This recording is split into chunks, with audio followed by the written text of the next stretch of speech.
This week, join me as I go in search of one of the most enigmatic women in all of history, the Queen of Sheba. The Bible says she appeared from the desert leading a caravan of riches to the court of King Solomon in Jerusalem. Many cultures claim her as their own. But what's the truth behind the stories? To find out, I'll explore ruined temples in Ethiopia, follow ancient caravan routes through biblical lands, and head into the dangerous tribal no man's land of modern Yemen. We're digging for the truth, and we're going to extremes to do it. Exotic romance surrounds the legend of the Queen of Sheba. In folktales and scripture, she's described as beautiful and captivating, sophisticated and powerful, and very, very wealthy. Hi, I'm Josh Bernstein. My quest is to determine if the Queen of Sheba really existed, and if so, where she came from. My first stop is the Catholic University of America in Washington, D.C. The library here has one of the greatest collections of religious texts in the United States. Most of what's known about the Queen of Sheba comes from just a few short passages in the Bible, and I'm hoping that one of the scholars here can help me flesh out her story. According to 1 Kings, the queen journeyed to Jerusalem at the head of a long caravan of gold, precious stones, and spices, which she presented as gifts to King Solomon. But what the Bible doesn't say is where the land of Sheba actually was. Dr. Doug Gropp is an expert in Middle Eastern texts, and I've asked him to help me decipher other passages that may offer some interesting clues. Begin with Jeremiah chapter 6, verse 20. The Lord says, Lama zeli levona mishva tavo. What is frankincense to me, which comes from Sheba?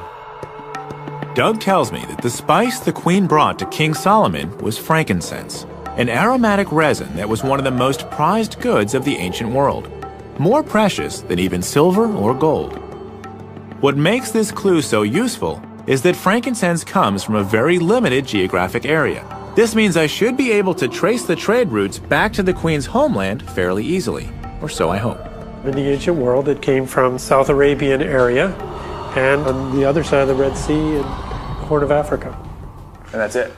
That's pretty much it. So Sheba could be that region? Right. Somewhere, okay. Somewhere in that region. Is there any place else in the Bible where we can learn about Sheba? Well, there's a few other places that mention Sheba, but there's also a related term, a term that most scholars think is related that has just a different S sound, Seba. Doug explains that Sheba sometimes appears with a slightly different spelling and pronunciation. He shows me a passage from the Old Testament book of Isaiah that speaks of a land called Sheba, and more importantly, gives a pretty precise clue about where it may have been.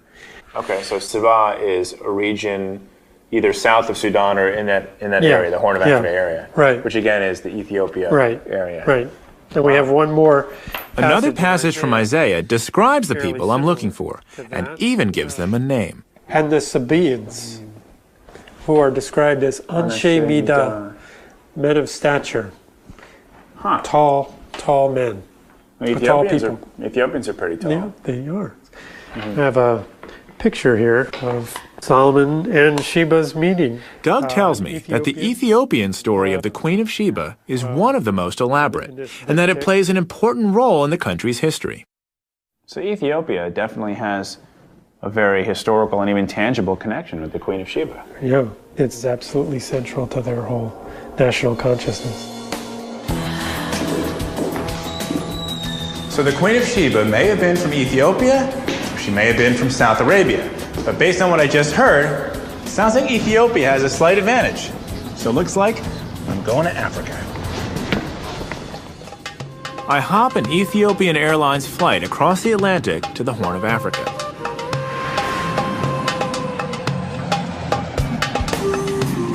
I've been to Ethiopia before, looking for the Ark of the Covenant, and I'm really excited to be back.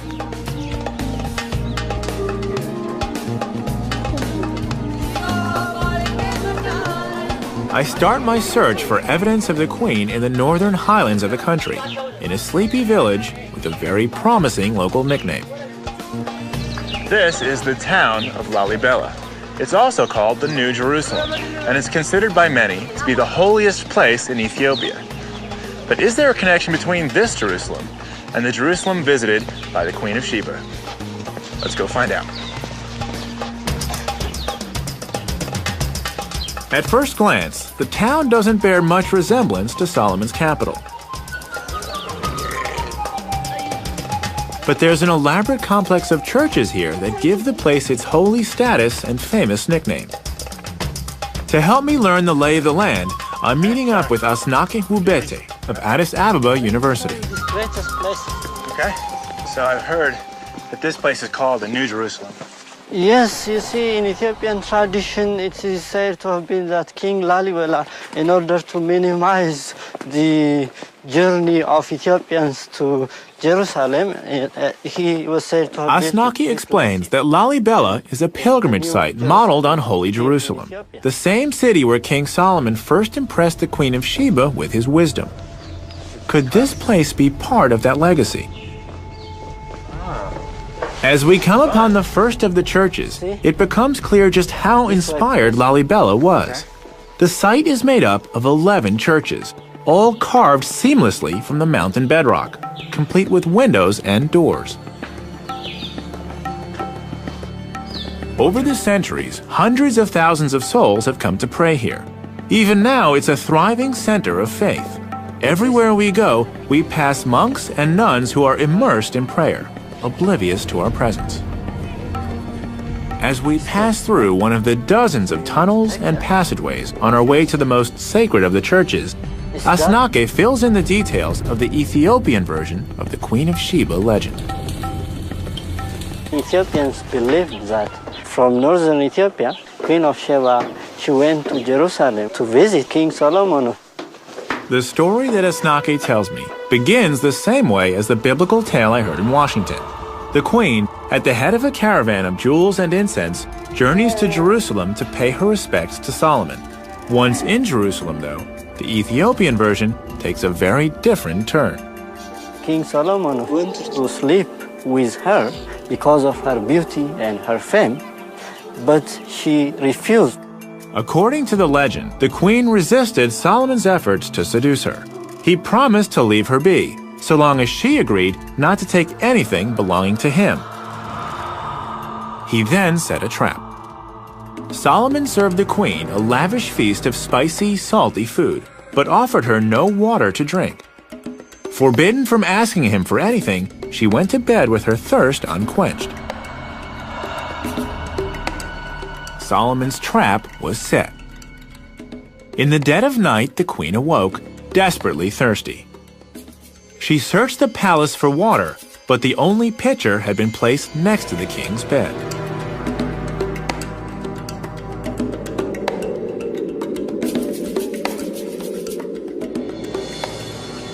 The queen had broken her promise, and Solomon felt entitled to break his.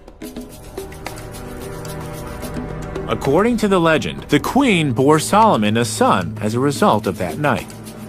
Named Menelik I, he founded the Solomonic dynasty in Ethiopia, a dynasty that lasted 3,000 years and ended only with the death of the Emperor Haile Selassie in 1975. Drawing such a connection is a critical part of Ethiopian history and identity. By tracing their descent to Solomon through the Queen of Sheba, the Ethiopians thus become children of Israel and among God's chosen people. The spiritual importance of this New Jerusalem is even more apparent once we reach our destination, the most dramatic church in all of Lalibela. Carved into the shape of a cross, Bet Georgos, or the House of St. George, was the last of the churches to be constructed. The elegant workmanship and fine detail speak to the extra care that was taken in carving it. As we descend through the winding trench towards the entrance, I can't get over how incredible this place is. What's amazing is that a lot of the stone that they had to remove to make those temples had to go out these narrow corridors. Look at how narrow that is.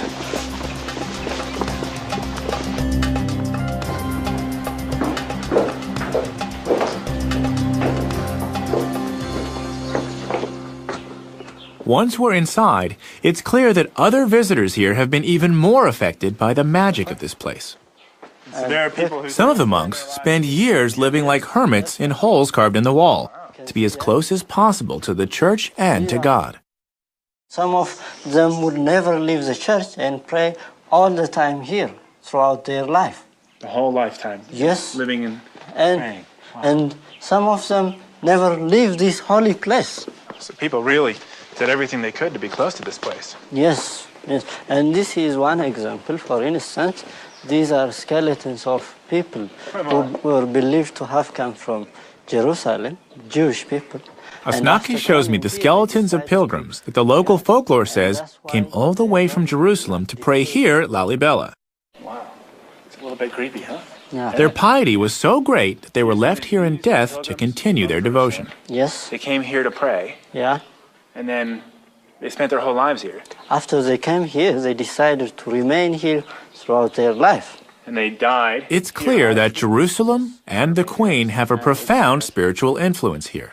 But what does this tell me about where to find her? This is a very nice question. Asnaki says that Lalibela was completed only 700 years ago. Scholars believe the Queen of Sheba would have ruled in the 10th century BC, nearly 3,000 years ago. So I clearly need to go further back in time to find a tangible connection to the Queen. But Asnaki tells me there is a civilization in Ethiopia that could date back far enough. I just have to travel a bit farther north to find it. Could this be the Sabaean kingdom that Doug told me about back in Washington? I've come to the Horn of Africa searching for the Queen of Sheba, and learned that one of the gifts she brought to Solomon was frankincense, which comes from only a few places around the Red Sea. In Ethiopia, I visited a place called the New Jerusalem, where I learned how important the Queen is to Ethiopian national identity. Now I'm following a lead that's brought me into Tigray province, the heart of frankincense country. I've hooked up with my old friend Misgana Gananu to learn more about this precious commodity. So frankincense has been used in Ethiopia for thousands of years. This is from 1,000 years ago. The land of frankincense. The Bible says the Queen brought Solomon quantities of incense that would never be equaled. Learning the history of frankincense in Ethiopia could shed light on whether the Queen might have started her journey here. So frankincense is used throughout Ethiopia in all types of religious ceremonies. All type of religions. When we have the church mass service, it should not be without incense. No incense, no service, no incense, no life. And now we're going to go see how it's actually Now done. it is the same way of the doing from old tradition until now. So the process hasn't changed too much. Not too much. Everything is doing by hand. We've come to the town of Shire, where frankincense is still processed in the traditional way for sale throughout Africa and the Middle East. Working in this building inside. As soon as we walk in, I can see why he said things haven't changed much. This is how they are preparing for market, for selling. Everyone here is working on frankincense. When they come Here in Tigray province, frankincense is a major part of the local economy, just as it's been for millennia. Production involves every member of the community. So the mothers work here, the fathers are out there collecting this, They're collecting in and the kids forestry. don't really have any place to go, so they come here and help They their come moms. here and helping the family, the elder, Okay. the parents. Why don't you show me what's happening right here? She is cutting and separating the best quality incense. Frankincense is harvested as a resin that oozes from cuts made into the boswellia tree. Frankincense is actually in the bark. The process isn't actually that different from tapping maple trees to make syrup. Only with frankincense, the resin is allowed to harden on the trees. The resin-encrusted bark is then sliced off and brought here, where these women separate the hardened incense from the wood. That's not so good. We want... So good, sharp round. You think? That's round. I decide to give it a try. She's happy. She's like, hey, he's helping me. Or she's like, hey, he's messing up all my hard work. We'll find out soon. Is that a good piece? No? Ah, okay. See that? A little speck there? That's got to come off. I want to make it as clean a resin as possible, right? Clean resin? Yes. Clean resin. She's got to have a really good eye for that, you know? What happens next? You can show you now. Okay. Okay. Thank you. Namaste, Kinale.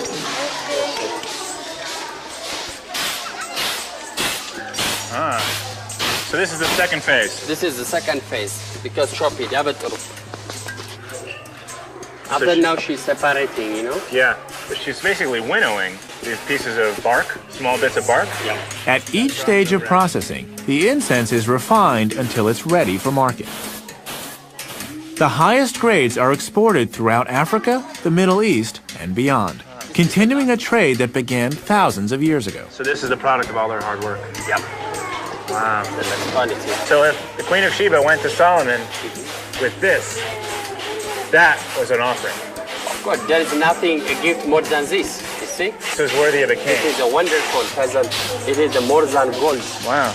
If frankincense has been such an integral part of the economy and culture here for so long, perhaps Tigray province could have been the land of Sheba.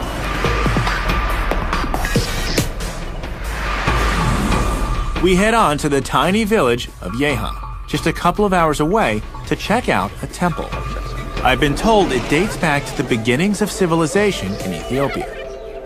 Miss Ghana tells me that Yeha was the center of the first state to arise in Ethiopia, between 2,500 and 3,000 years ago. This puts it around the right time for the Queen of Sheba. Could there be any relationship between this place and the mysterious Sabaean civilization?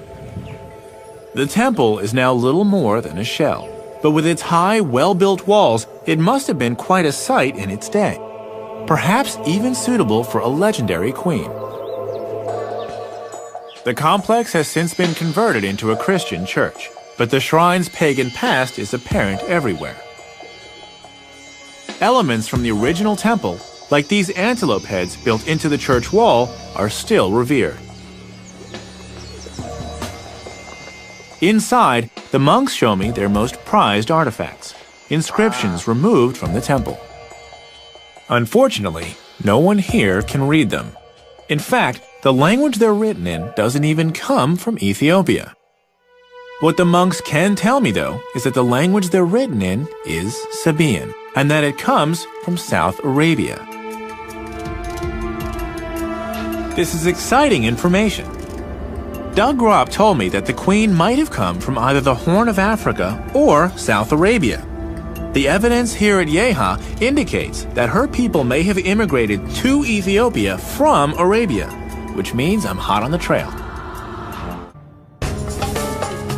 I traced the frankincense trail to the Horn of Africa in search of the Queen of Sheba. I learned how the incense is processed, and I explored the ruins of the first Ethiopian state. Now, despite the warnings of the U.S. State Department, I'm heading 100 miles east across the Red Sea to the South Arabian country of Yemen to track the Queen and her civilization. My first stop is Sana'a, the ancient capital of Yemen. So I've come from Ethiopia, where I've learned that this Sabaean culture has roots here in Yemen. Of course, yes. What is the relationship? Dr. Hussein Al-Amri is a professor at Sana'a University. The Yemen in that time was a center of merchants, and Sana'a, the capital especially, was one of the oldest souk of Arabs. Really? So this city is one of the oldest markets? Yes, there were. Hussein believes that the Queen civilization was based here in Yemen and was built on commerce.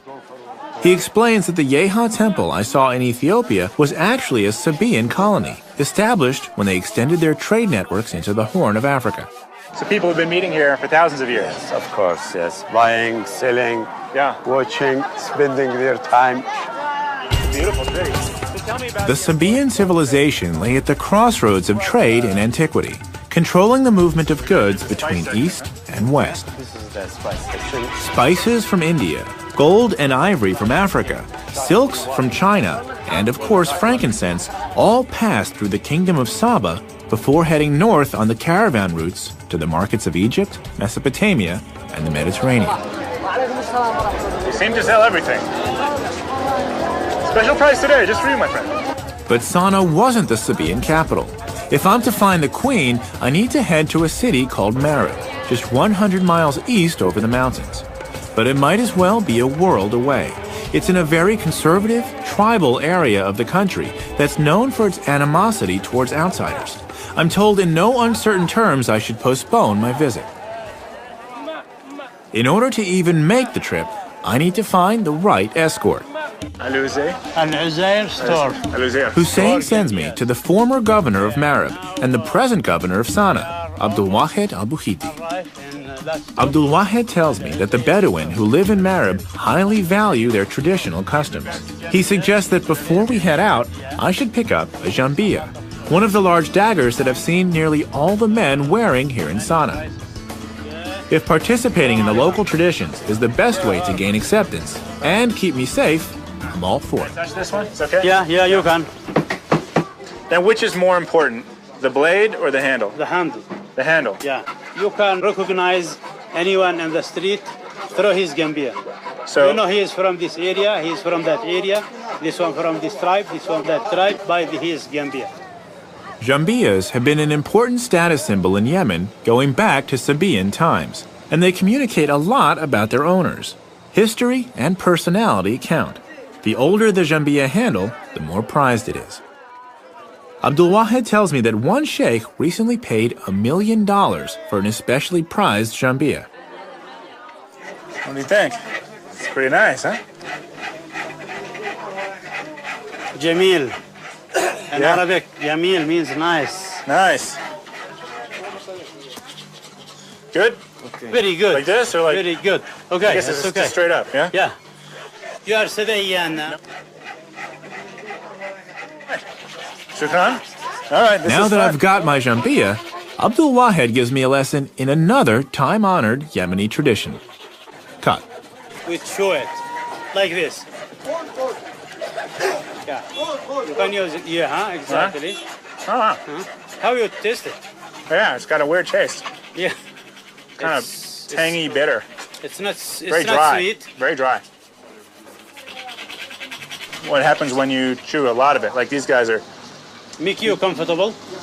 like mellow. Makes you works a lot. Uh-huh. You can read a lot.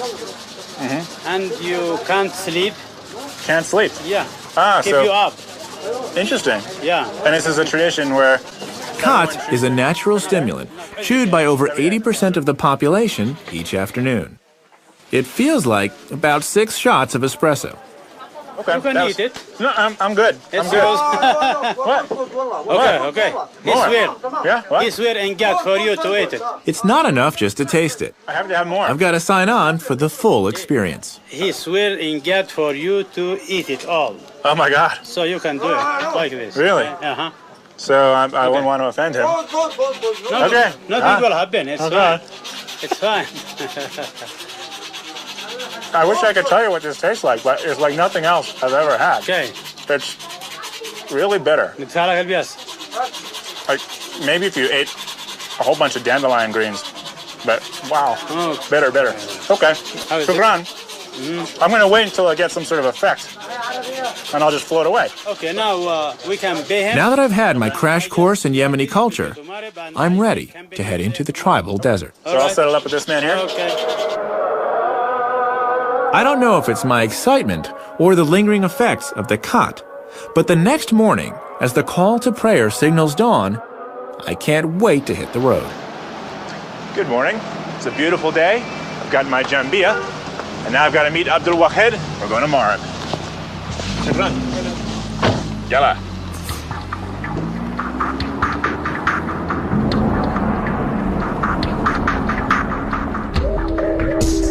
The road to Marib takes me from the mountainous highlands of Sana'a through some spectacular scenery to the flat, dusty edge of the vast desert known as the Empty Quarter.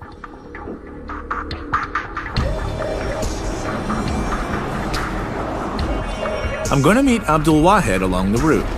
He's traveled ahead to guarantee my safety in this lawless zone. Over the years, this road has developed a well-earned reputation for highway robbery. Good morning. Some of the tribes have been known to kidnap travelers and hold them for ransom. It's been good. Traveling with Abdul Wahed should make things go smoothly, but even he takes precautions.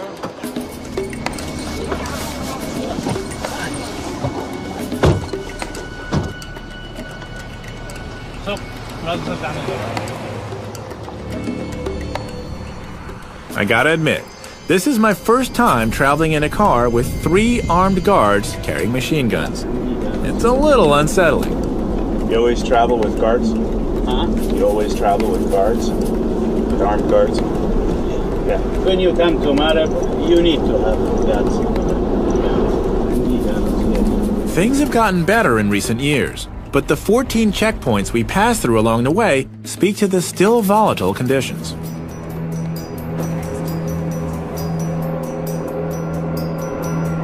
"100 miles later, we arrive safely at the outskirts of the city. Old city, old Marib. As we approach the ancient town, I see buildings rising in the distance. When we get closer, though, it becomes clear that what I see is a city of ruins. Abdul Wahed explains that these buildings date back some 300 years, but that the city's foundations go back nearly 3,000 to the time of the Queen of Sheba. After so many centuries of civilization, it was a modern war in the 1960s that finally left old Marib a crumbling relic, inhabited by only a few lonely squatters.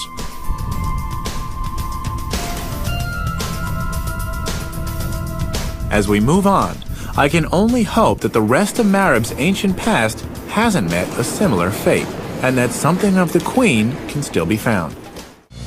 I've traveled from the Horn of Africa to the deserts of Arabia in search of the Queen of Sheba. In the old city of Sana'a, I was welcomed by the local governor, Abdul Wahed al-Buhiti, who's escorting me through the lawless tribal deserts of Yemen. The Bedouin are famous for their hospitality, but hostility can also arise at a moment's notice, which we soon found out. After we left the ancient city of Marib, heavily armed tribesmen surrounded our camp in the middle of the night. We were literally under house arrest. In a place where foreigners are routinely kidnapped, the stakes were very high. Thankfully, Abdul Wahed has taken pains to help me navigate the terrain. Drawing on his contacts from his days as governor here, Abdul Wahed has called a meeting of the local tribal sheikhs so that I can pay my respects and prove my intentions. I make sure to do all the right things.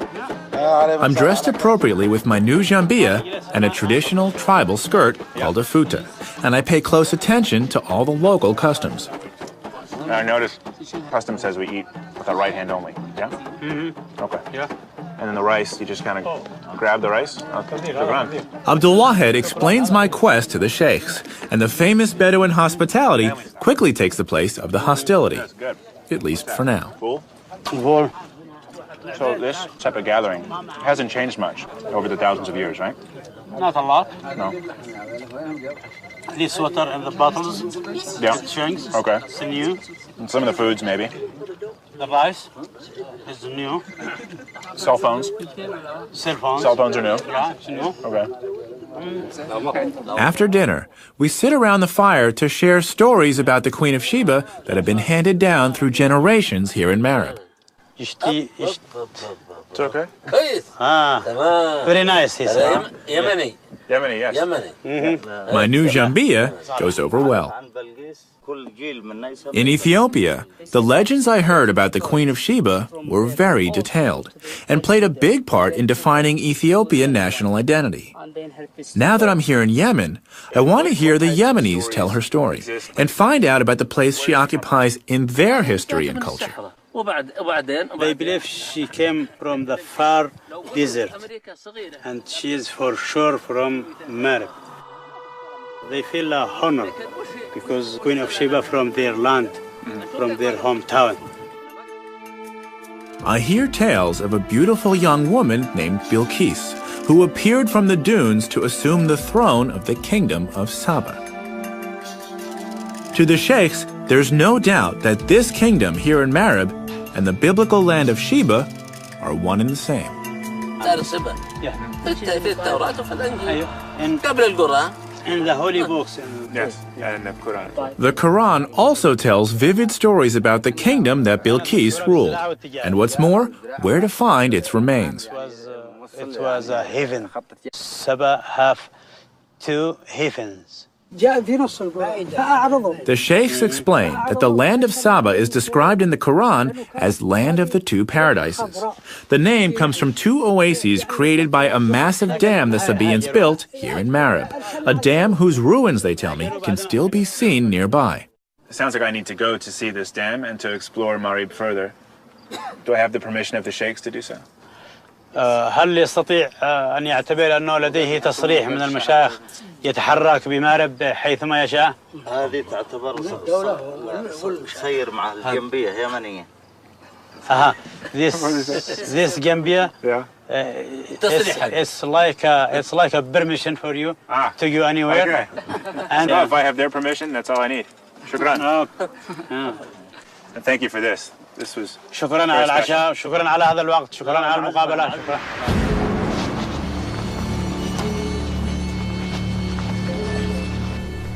My evening with the sheikhs went over very well. Not only did I gain their permission to explore their land, but the stories they told me about the Queen of Sheba have inspired me. Now, my goal is to search for archaeological evidence to support their stories. I've arranged to meet archaeologist Zaydoun Zaid at the Marib Dam to tell me more. So this is one of the towers of the Dam of Marib. Yeah, this is the north tower, that's right. Where's the other one? The south tower, just ahead of your eyes, that part, you see it? There, the south one. There. So there was a wall going The between dam's wall stretched from where we're standing all the way to the south tower, over 2,000 feet away. That made it about twice as wide as the Hoover Dam. The water it controlled was used to irrigate the valley below, supporting an estimated 35 to 50,000 people. This really must have been a lush green valley. Well, as you can see now, it's still green. And you can imagine at that time, it was much more. Yeah. The water which was coming out of here was supporting at the 2 sides of it, something like paradise. 2 at 2 sides of them, one at the right, one at the left. I heard about this. So this is the left paradise and the right paradise. Exactly, that's it. The dam worked by collecting runoff from the mountains and then channeling the water into sluice gates on either side of the 2 towers. The gates, in turn, led to canals that branched into the valley below, creating the oases that gave Saba the name Land of the 2 Paradises.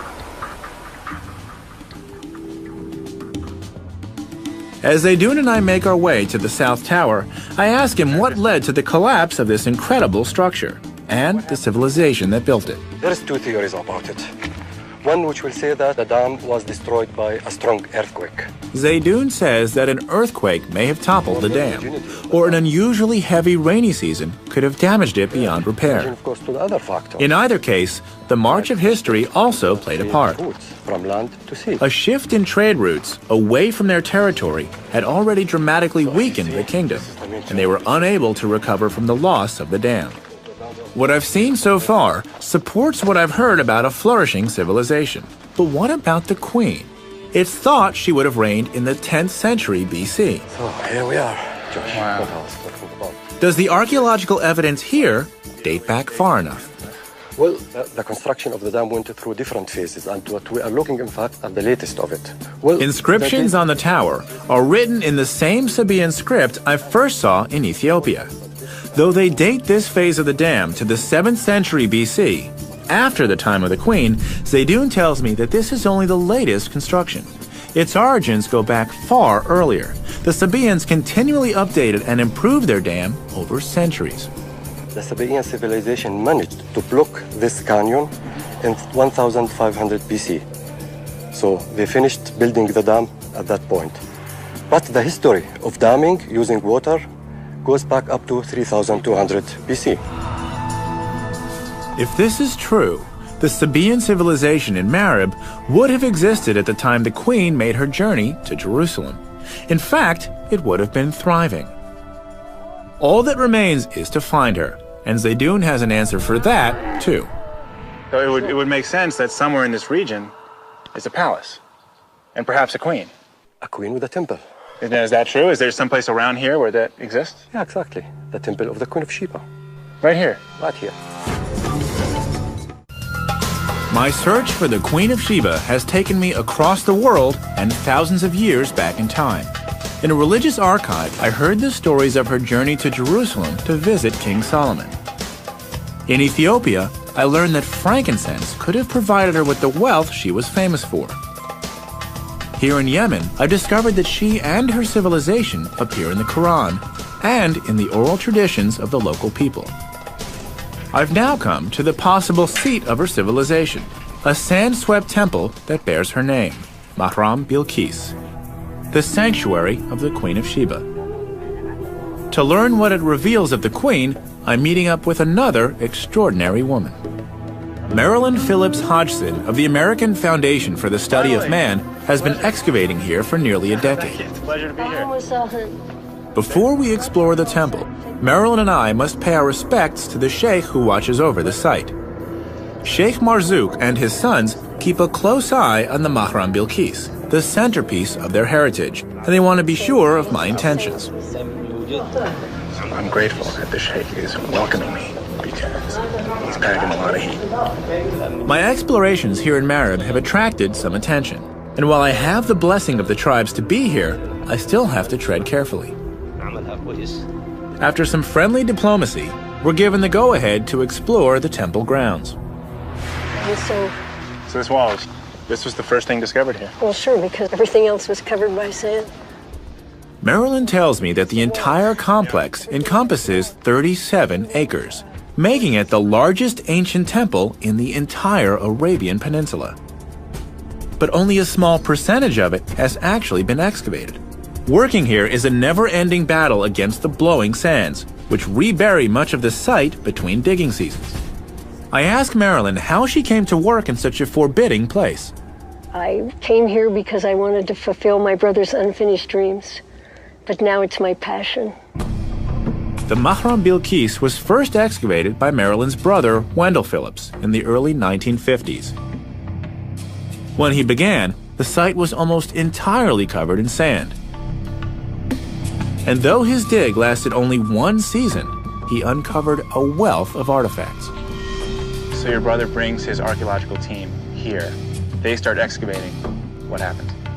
They found many, many exciting, wonderful treasures. One of the greatest is, I happen to have a picture here to show you. Oh, yeah. It's every Yemeni has a picture of it because it's on the 50 rial note. Wow. Wow, so this was such an exciting find that they actually put it on their money. That's right. More than 4 feet high warrior. One of the rulers of this great area. That's impressive. It is. The statue that Wendell Phillips found is considered to be one of the masterpieces of Sabaean art. It depicts a ruler called the Mahdi Karib, complete with a jambia at his waist. This statue from the 6th century BC helped put a face to the Queen's glorious civilization. Unfortunately, Wendell was never able to finish his work. Tribal strife forced him to flee Marib after just 4 months on the site. He didn't want to leave. It was a terrible heartbreak. They left all their cars, all the artifacts, everything remained behind. So after making these world-class discoveries, he has to flee for his life? Yes. So what happens to this site? It filled up with sand, and only the great pillars showed there. And the Awam enclosure, the Great Wall. This space that we're sitting in now, 18 feet above us, was all sand? All sand. Nearly 50 years passed before Marilyn and her team were able to return to Marib. Since work has resumed, the Foundation has unearthed much more of the site.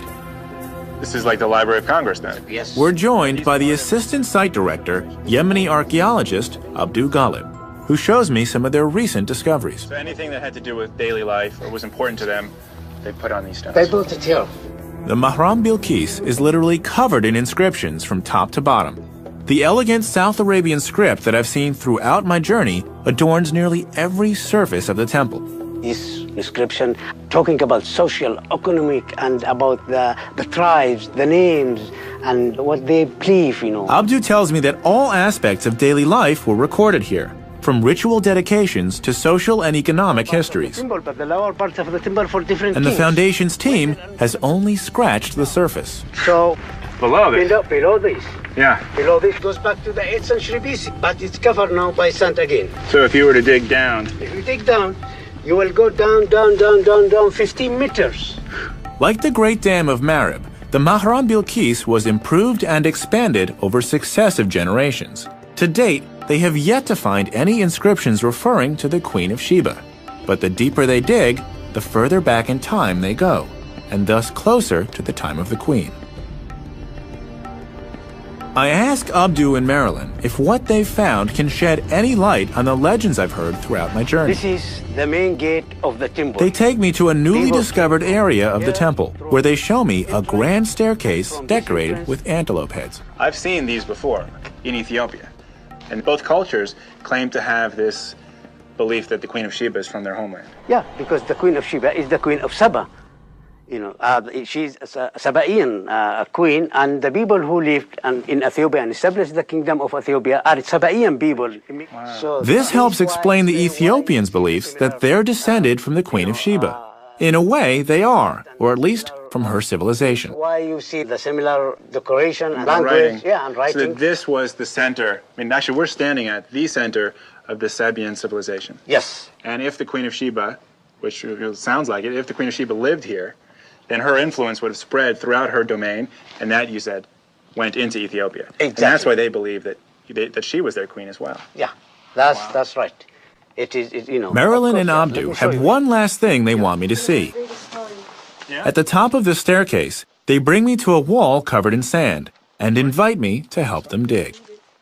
Okay. Abdu explains that they rebury this treasured artifact after each season to protect it from the elements. Look at that. Yeah. That's a face. As we clear away the sand, I can see why they take so much care. Who found this? Me and Marilyn when we were digging here in 2001. That must have been pretty exciting. Yeah, it was. It was very exciting. Look at here. that. So. Every time you see it, what do you think? It became more beautiful. More beautiful? Yes. You know. This is my favorite discovery. Even though it's not as early as the time of the Queen of Sheba, I'm sure that when we do see the statue of the Queen of Sheba, she will be something like this. It's clear that the Mahram Bilqis is an incredible archaeological site. Every season of digging reveals more about the remarkable Sabaean civilization and brings Marilyn and Abdu closer to finding the real Queen of Sheba. She speaks to you. She says keep digging. Yeah, we'll keep digging. And to think that just by digging another 10 meters, you could come face to face with the most famous queen in the world. Yeah, somewhere we are going to find the Queen of Sheba. So you don't believe it's a question of if, but just a question of when? It's a question of time and a question of work. So we're going to find her here. My mission to uncover the real story of the Queen of Sheba has been a success. I haven't found her yet, but I have found her civilization and learned firsthand how she became so important to cultures in both South Arabia and the Horn of Africa. Perhaps Marilyn and Abdu will find her here, and